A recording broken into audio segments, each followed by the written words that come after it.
Hai anak-anakku sekalian, jumpa lagi bersama Bapak, Pak Franky, yang akan menyampaikan materi pembelajaran lanjutan hari ini tentang penyusunan formasi pegawai.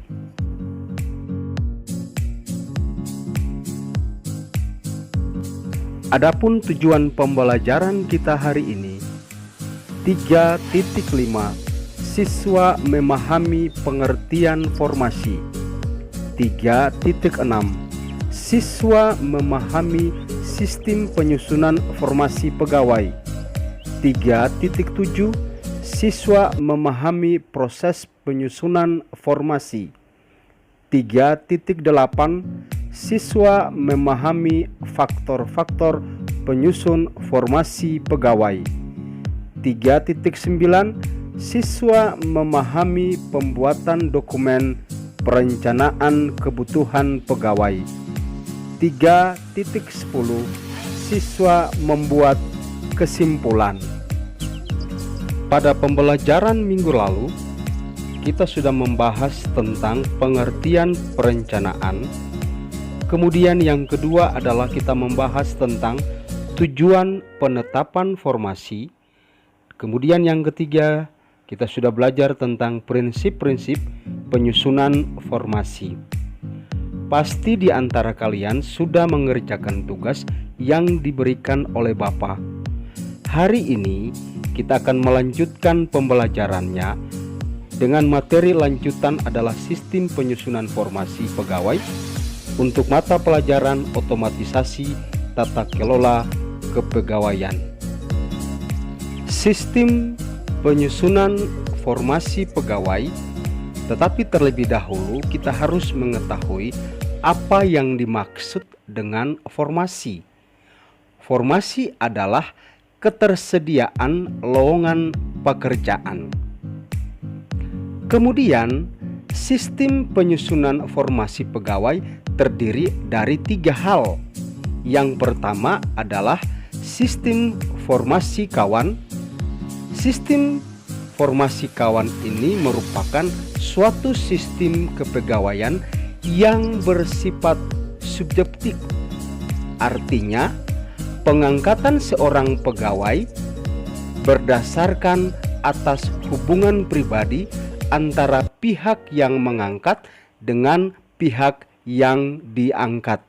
Yang kedua, sistem formasi kecakapan. Sistem formasi kecakapan berbeda dengan sistem kawan. Sistem kecakapan bersifat objektif. Artinya, pengangkatan seorang pegawai didasarkan pada kecakapan yang dimiliki. Yang terakhir, sistem formasi karir. Sistem formasi karir, menurut sistem ini, seorang diterima menjadi pegawai karena pertimbangan kecakapan. Kemudian, proses penyusunan formasi. Dalam proses penyusunan formasi ini, ada yang disebut dengan saluran-saluran pegawai. Kemudian yang kedua adalah hambatan pengadaan pegawai. Ya, kemudian yang ketiga adalah metode seleksi. Jadi, untuk hambatan-hambatan pengadaan pegawai terdiri dari 9 hal. Silakan Ananda semua mencatatnya. Yang berikut, seleksi pegawai. Menurut Komarudin, seleksi adalah pemilihan terhadap orang-orang, suatu proses untuk menilai kemungkinan keberhasilan atau kegagalan seseorang untuk melaksanakan pekerjaan. Kemudian tujuan seleksi pegawai. Tujuan untuk seleksi pegawai ini terdiri dari 3 hal. Yang pertama adalah mengetahui kecakapan seseorang. Yang kedua, berusaha mendapatkan tenaga kerja yang cocok dengan pekerjaan yang dipangkunya. Yang ketiga, berusaha mendapatkan tenaga kerja tidak hanya yang cocok pada saat sekarang, tetapi juga tenaga kerja yang memiliki potensi untuk dikembangkan di kemudian hari. Kemudian pengadaan karyawan atau sering disebut dengan rekrutmen.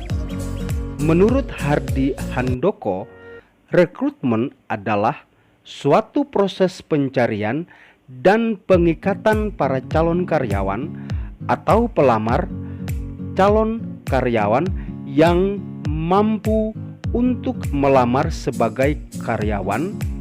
Proses ini dimulai ketika para pelamar dicari dan berakhir bila lamaran atau aplikasi mereka diserahkan dan hasilnya setelah para calon karyawan diseleksi.